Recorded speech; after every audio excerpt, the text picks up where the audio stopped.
Welcome to Let's Learn Academy. Let's begin with chemistry lesson Structure of Atom, part 1. You have studied a lot about periodic table. So today let's begin with atoms in detail. The word atom has been derived from the Greek word atomio, which means uncuttable or indivisible. The atomic theory of atom was first proposed in 1808 by a British scientist John Dalton, which is known as the Dalton's atomic theory. According to him, atom is the ultimate particle of matter. However, it is proved from the modern research that atom is divisible and can be divided into two parts. First is the central part of an atom or the nucleus, and second is the region other than the central part of an atom, which consists mostly of empty spaces where electrons revolve in their specific orbits. Discovery of electron.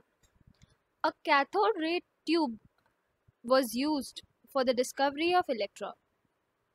A cathode ray tube is made of glass containing two thin pieces of metal at both ends, and these were called as electrodes sealed in it, which you can see in the diagram. When sufficiently high voltage is applied across these electrodes, current starts flowing through a stream of particles moving in the tube from the negative electrode cathode to the positive electrode anode. Now, it is due to the electrons are negatively charged, so the current flows from negative part to the positive part, and these were called as cathode rays or cathode ray particles. The flow of current from cathode to anode was further checked by making a hole in the anode and coating the tube behind anode with phosphorescent material, zinc sulfide. Phosphorescent or fluorescent materials are such kinds of materials which reflects anything that is hit on it. From the cathode ray tube experiment, certain observations were found. The cathode rays start from cathode and move towards anode. And these rays themselves are not visible, but their behavior can be observed with the help of certain kind of materials which are fluorescent or phosphorescent, which glow when hit by them. Television picture tubes are cathode ray tubes, and television pictures result due to fluorescence on the television screen coated with certain fluorescent or phosphorescent materials.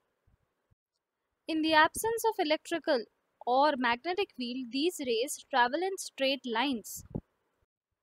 In the presence of electrical or magnetic field, the behavior of cathode rays are similar to that expected from negatively charged particles, suggesting that cathode rays consist of negatively charged particles called electrons.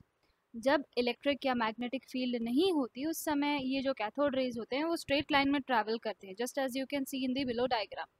But जब electric या magnetic field present हो उस समय ये जो path है cathode rays का वो स्लाइटली कर्व्ड होता है, और कर्व पाथ सीधा जाके कांटेक्ट करता है पॉजिटिव टर्मिनल पे, और ये यूजुअली नेगेटिवली चार्ज्ड पार्टिकल्स होंगे, इसीलिए ही पॉजिटिव पार्ट में जाके कांटेक्ट कर रहे होंगे. So the field difference is this much कि अगर कोई field नहीं है then the cathode rays will travel straight. In the other case, if there is a presence of electric or magnetic field, then these cathode rays behave like negatively charged particles, and so they were called as electrons. The characteristics of cathode rays or the electrons do not depend upon the material of electrodes and the nature of the gas present in the cathode ray tube. Usually this cathode ray tube is evacuated, that means it consists of vacuum. But if in case it has any other gas, still it would not affect the movement of electrons. So cathode rays are so minute, or electrons are so minute, that the material of electrodes or the nature of gas does not matter or does not affect the movement of electrons. Charge to mass ratio of electron. In 1897, British physicist J.J. Thomson measured the ratio of electric charge to the mass of electron by using cathode ray tube and applying electrical and magnetic field perpendicular to each other as well as to the path of electrons. Now, exactly what was this experiment? He used a cathode ray tube, and when only electric field was applied, the electrons deviated from their path and hit the cathode ray tube at point A, as you can see in the diagram. Similarly, when only magnetic field was applied, the electron struck the cathode ray tube at point C.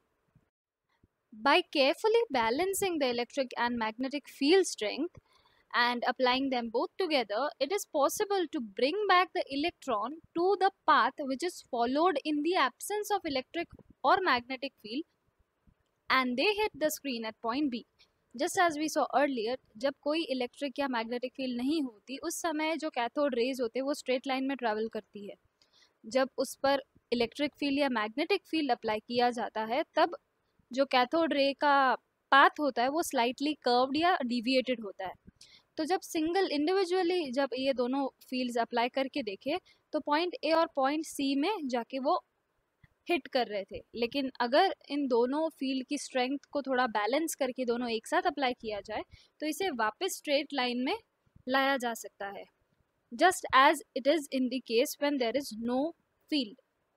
So what did he do next? By carrying out accurate measurements on the amount of deflections observed by the electrons on the electric field strength or magnetic field strength, Thomson was able to determine the value of E upon mc, that is charge to mass ratio, and he calculated that to be 1.758820 into 10 raised to 11 coulomb per kg. He carried out certain calculations and he used to measure how much deflection was caused in the either cases, and then he calculated this value. When this value was calculated, the mass of electron was still unknown. Here you can see the absolute charges, relative charges, mass, etc. of the three particles inside an atom, that is electron, proton and neutron. The symbol for three of them is EPN. The charges on three are like electron and proton have the same charges. The only difference is their sign, while neutron has zero charge as it is neutral. Relative charge means the charge in comparison to the other material. So electron, if we consider the charge of an electron as -1, the charge on proton would be +1, and the charge of neutron is 0. Mass of electron is 9.1 into 10 raised to -31 kgs, which is very small or very less as compared to proton and neutron. Mass of proton and neutron is almost similar with a slight difference. Mass per unit can also be calculated by the ratios, and the approximate mass unit, if we calculate, then we get that electron has approximately 0 mass because the value is very small, while proton and neutron can be considered to have 1 mass per units. Hope you understood the introduction. Let us continue this chapter in the next video.